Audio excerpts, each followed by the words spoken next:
ازيكم يا اللي ما فيش زيكم، عاملين ايه؟ يا رب تكونوا بخير.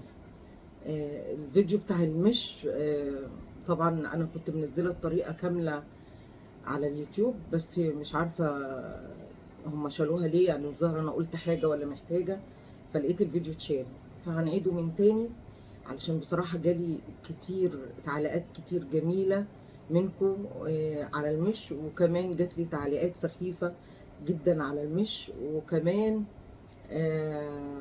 في ناس طلبوا مني الطريقة علشان هم في سفر وعايزين يعملوا الطريقة بأبسط حاجة. يعني تمام كده، أنا هقول لكم الطريقة بأبسط حاجة قبل ما أقول لكم الخميرة اللي احنا بنعملها. الطريقة ديت للبنات الستات الجمال اللي قاعدين بره مصر. عندك فلفل أحمر زي ده، فلفل أحمر أو فلفل اللي هو الأحمر اللي هو الحلو، لا ده لا ده، بس الاحسن اللي هو الفلفل اللي بالشطه. ولو عندك فلفل كمان احمر اللي هو الحلو، حطي كمان مع واحد او اتنين. تمام كده. ده اسمه شرش جبنه، شرش جبنه. ده بيتباع عند فين؟ ده بيتباع في السوبر ماركت، السوبر ماركات الكبيره اللي بيبقوا حاطين الميه بتاعه الجبنه اللي هي الاسطنبولي، الجبنه البراميلي، الجبنه ده الشرش بتاعها، ده الشرش بتاعها. طبعا عشان انا عندي بطرمان كبير مش، فانا مش هعمل كميه مش كبيره، انا هعمل كميه مش قليله علشان خاطر تساعي البطرمان ده الصغير ده، علشان خاطر انا عندي كميه مش يعني مستكفيه بيها، بس انا بعملها علشان خاطركم. تمام كده. هنحتاج كمان معانا اول حاجه احنا قلنا هنحتاج الفلفل الاحمر اللي هي تعمل مش عادي خالص من غير خميره. الخميره دي هتبقى محتاجه حاجه تانية وهقول لك عليها تاني. محتاجه فلفل احمر، محتاجه شرش جبنه، شرش جبنه، محتاجه لبن، هنحط لبن، لبن عادي مغلي عادي، محتاجه شطه، محتاجه بابريكا. دي الشطه قصدي، دي الشطه، ومحتاجه البابريكا دي. تمام كده. هنعمل ايه بقى؟ هنغلي الشرش، هنغليه على النار. ومحتاجه ملح، محتاجه ملح وملح كتير كده شويه، ومحتاجين طبعا الجبنه. هنعمل ايه؟ اول حاجه، اول طريقه، هنغلي الشرش ده، هنغليه على النار. تمام كده. وهنحط عليه اللبن بعد ما ده يتغلي، هنحط عليه اللبن وهو كمان يتغلي. هو كده كده اللبن مغلي بس ياخد غلوان ده. تمام كده. وبعد كده هنضرب الفلفل الاحمر ده في الكبه ونحطه على المغلي ده. تمام. بعد ما هنعمل الكلام ده كله هنيجي نقول لكم هنعمل ايه تاني. تمام. هروح اغلي ده وهغلي ده وهضرب ده في الكبه وهاجي لكم. تمام. ضربنا الفلفل اهو زي ما انتم شايفين في قلب الكبه، وغلينا الشرش بتاعنا وهي كوبايه. تمام كده. ده بقى هنحطه كله على بعض ونحط الملح، وده يبقى المش بتاعنا. تمام كده. ده اللي مش بخميره، ده المش اللي هو العادي اللي انت ممكن تعمليه وتاخدي نفس الميزه بتاعه المش بتاعنا. طبعا لو انت عايزه تعززي طعمه اكتر وعايزه تخليه ليه طعم اكتر، تحطي له حبه حلبه صغيرين، حلبه حصى في قلب المش. حاجه بقى تانية، احنا معانا اللي هو المش العادي اللي هو بتاعنا العادي خالص، اللي هو المش بقى اللي احنا هنعمله بتاع المصريين. مرطه دي اللي معايا، دي مرطه. المرطه دي اسيحها على البوتاجاز، هوريكم برضو ازاي نسيحها، وبعد كده هنضيف لها بقى الاضافات دي كلها. ده بيبقى بعد ما تسيح ديت وتبقى سايبه خالص، هنضيف لها الشرش وبعدها اللبن وبعدها الفلفل الحامي والملح والبابريكا والشطه، ونقلب نقلب نقلب خالص لغايه لما تبقى يعني كلها مندمجت في بعض. وبعدها نصبها في بطرمان زي ده كده، هنصبه في بطرمان. وبعدها هنحط بقى بتاع الجبنه، هنحط الجبنه بتاعتنا دي. طبعا جبنه عندي في الفريزر اهي جامده اهي. هنسيبها لما تفك، وبعد كده نحطها في الشطه والملح، وبعد كده نسقطها. الفلفل ده مشطب جدا. تمام كده. في سؤال تاني جاني قال لي لو المش بتاعي غامق قوي ومش عارف وعايزه افتحه زي اخليه زي المش بتاعي، هتحط ايه بقى المش دوت؟ هتفتحه بايه؟ برضو هتجيب شرش لبن، شرش جبنه، وهتحط عليه كوبايتين لبن وتغليهم على النار، تحط له شطه وتحط له بابريكا ومعلقه اللي هي الكركم عشان تصفره وتفضي. لسه اللبن لسه المش بتاعك ما فتحش، بعدها بفتره برضو اعمل كده، كوبايتين شرش على كوبايتين لبن، ولغايه لما يفتح منك المش. او تقسمي المش دوت على نصين، تخليه مش غامق تقيل وتسيبيه على جنب في بطرمان عادي مش بيجرى له اي حاجه، وتجيبي كميه تانية وتحطي عليها اللبن. كل ما بتحطي لبن كل ما بتفتحي المش بتاعك، كل ما بتحطي لبن كل ما المش بتاعك بيفتح. حد تاني سألني وقال لي المش دود مني اعمل ايه؟ المش لما بيدود يعني انا للاسف انا برميه، يعني انا عن نفسي برميه. بس انا هقول لكم في ناس تانية بتحل الدود بتاع المش ده ازاي، او عشان انتي ما تخليش المش بتاعك يدود اصلا بتعملي ايه. في حاجه كده عند العطار اسمها دينكار. دينكار دي بودره كده بتحطيها في شاشه، بتربطيها في شاشه وبتعلقيها على طرف البطرمان هنا كده. يعني لو انت حطيها كده وتروحي قافله البطرمان، بحيث تبقى الدنكار دي على وش على الوش كده بتاع الغطا، على وش المش، مش جوه المش، على وشه. بحيث ان هو الدنكار ده ايه يعني، بيخلي الذبابه اللي بتعمل الدود ما بتجيش اصلا على المش. فاهمين؟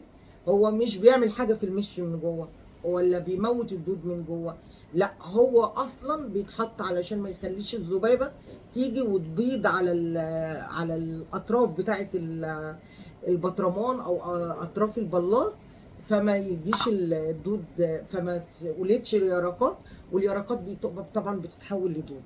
تمام.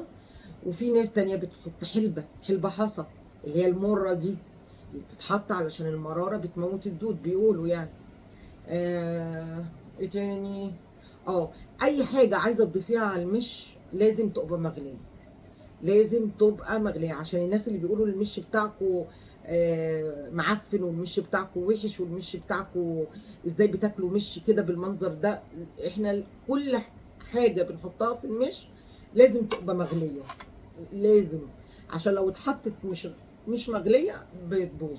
لو انا سيحت سمنه وفض عندي حبه مرطه وعايزه احطهم، لازم احطهم على النار الاول يسيحوا ويغلوا، وبعد كده احطها على المش.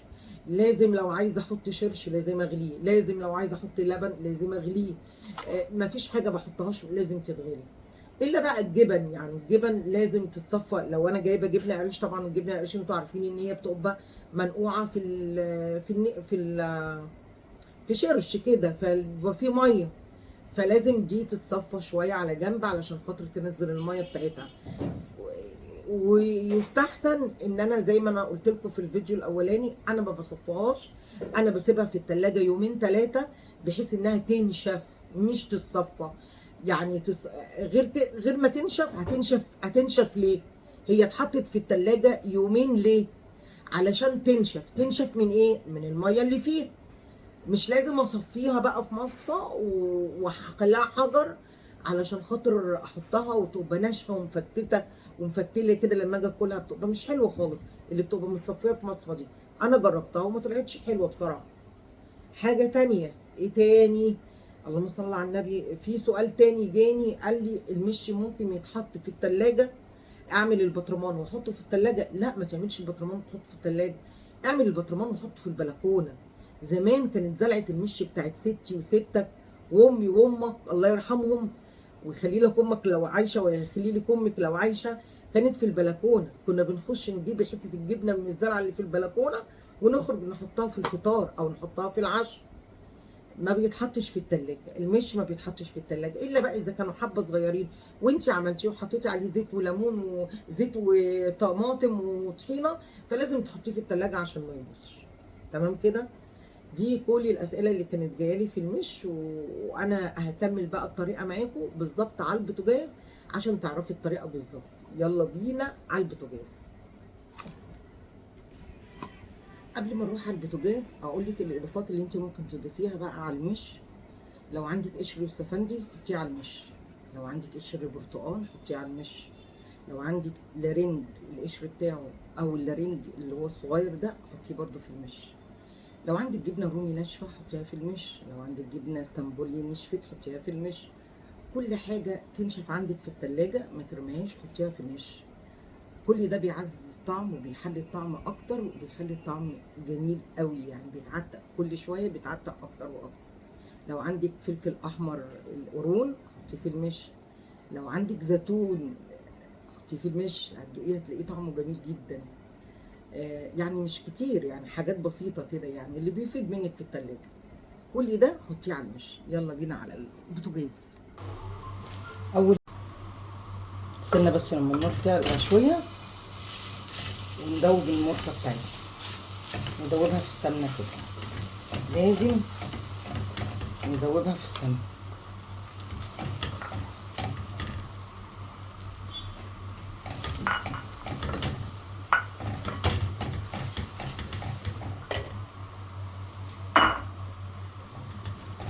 زي ما انت شايفه كده لازم تدوب.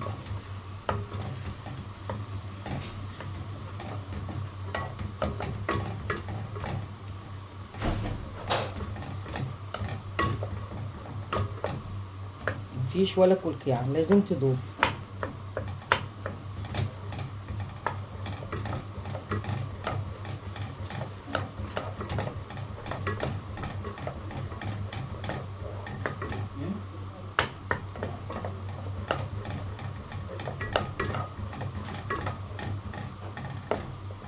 لو لسه في كلاكيع لازم تدوب. مش هفصل الفيديو علشان خاطر تشوفي كل حاجة. بعد كده هنحط الشرش بتاعنا،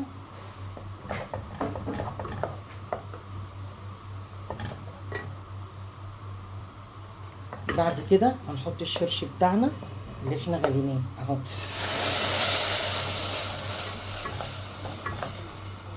يغلي جامد زي ما انتوا شايفين كده. بصوا لونها بقى عامل ازاي. المرقه طبعا هي اتلسعت كمان يعني، وانتي بتسيحيها بتاخد كده حاجات بني اهي زي ما انتي شايفه كده. بتغلي اروح حاطه لها كوبايه اللبن اهي، لونها افتح شويه اهو. تمام.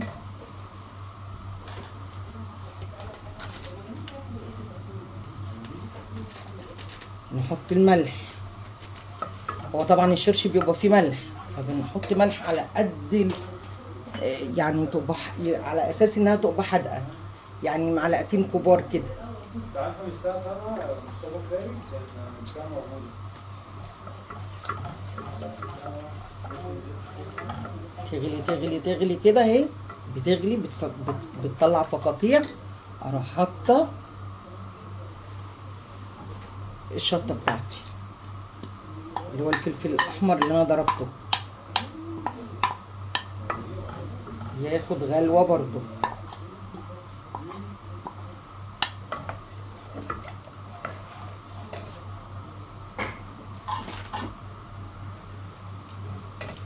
اثناء بقى وهو بيغلي هنحط بقى معلقتين شطه عشان تبقى مشطشطه،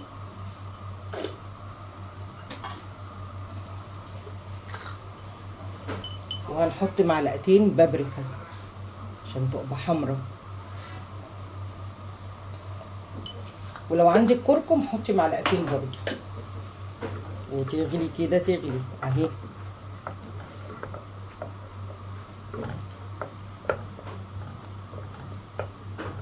اهو.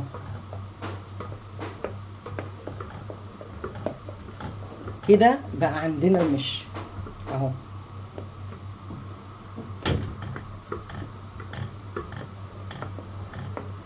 ده المش بتاعنا، يغلي بس شويه والموضوع انتهى على كده. عرفتي المش بيتعمل ازاي؟ او المش بيتعمل كده.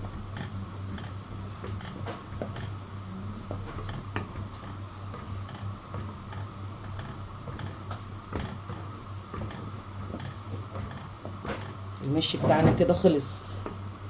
انا ما عنديش بس كركم فما حطيتش كركم. في كركم يا نور؟ حطي بس معلقه كركم لو عندك كركم، هيبقى اصفر كمان. كده غلي المش وبقى يبرد، ونحط بقى في الجبنه بتاعتنا اللي احنا عاوزينها. ادي المش بتاعنا اهو اهو. نصبه بقى هنا كده عشان يبرد كمان. شايفين؟ تحسوا ان هو تقل.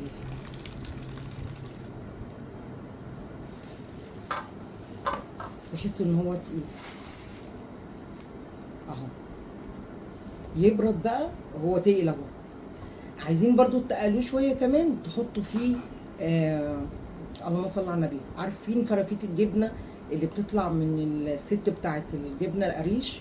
تقولوا لها هاتوا نص كيلو جبنه مفتفته، تحطوها برضو تقلوا بيها المش، بتبقى حلوه قوي، بتخلي المش طعمه حلو. بس انا لما جبت منها الجبنه ما كانش عندها فرافيت زي دي. مع الجبنه برضو التانية، بس برضو تصفوها من الميه، تعصروها من الميه جامد وتحطوا الفرافيت ديت، هتبقى جميله جدا. تمام. هنفضيها بقى في البطرمان. هاتيها بقى هنا. هنفضيها في البطرمان، بس هندوق الملح بتاعها. ثانيه واحده، هندوق الملح بتاعها. لا لسه دلعه، عايزين نحدقها كمان.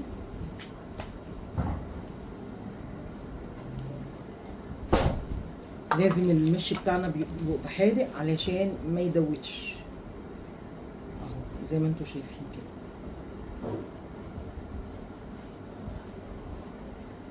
هنحطها بقى كده في بطرمان، وبعد كده نحط البطرمان بتاعنا، وبعد كده نبقى نحط الجبنه، والجبنه بعد كده هتطلع جبنه قديمه زي كده. شايفين؟ شايفين الحلاوه؟ ايه رايكم؟ دي اللي انا كنت عاملاها قبل كده في البطرمان. بصوا بصوا الجبنه، بصوا تقلي ازاي. طبعا حطيته في الطبق ده تاني علشان يبرد كويس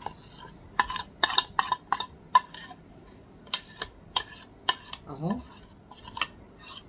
هو ده بقى المش زي ما انتم شايفين كده.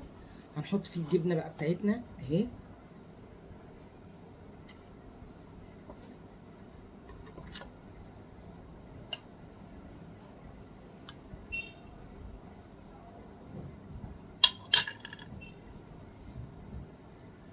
هنقص شويه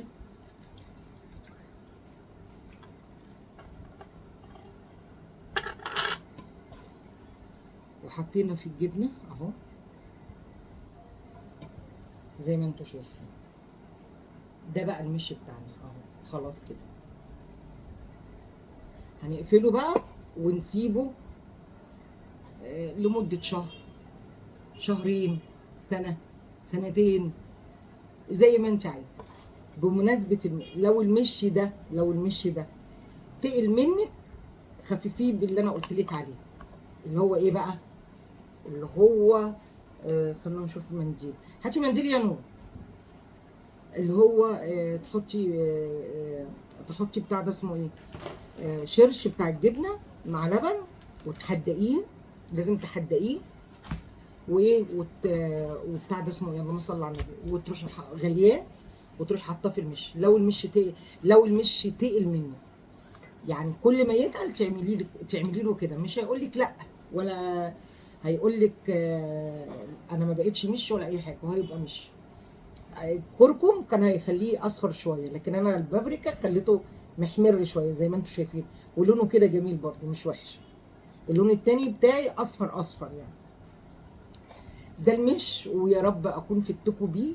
واللي ما شافش الفيديو، لو يعني لو ما شفتيش الفيديو كامل على التيك توك تعالي شوفيه على على اليوتيوب، هيبقى اكبر واطول، وكمان في كل التريكات وكل الاسئله اللي انتوا سالتوني عليها. تمام. ما تنسوش اللايك، ما تنسوش الاشتراك في القناه، ومحتاجه دعمكم في القناه عشان وقفت اعلانات. يا ريت ما تنسونيش باللايك. باي باي. بعد كده اهو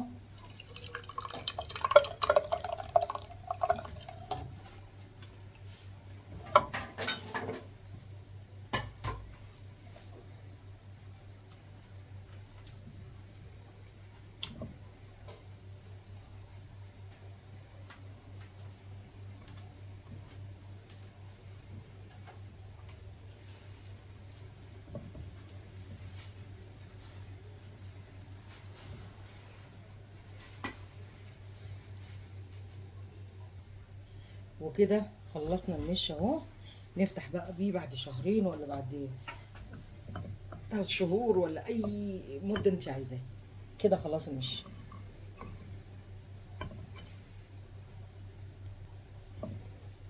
لايك لايك.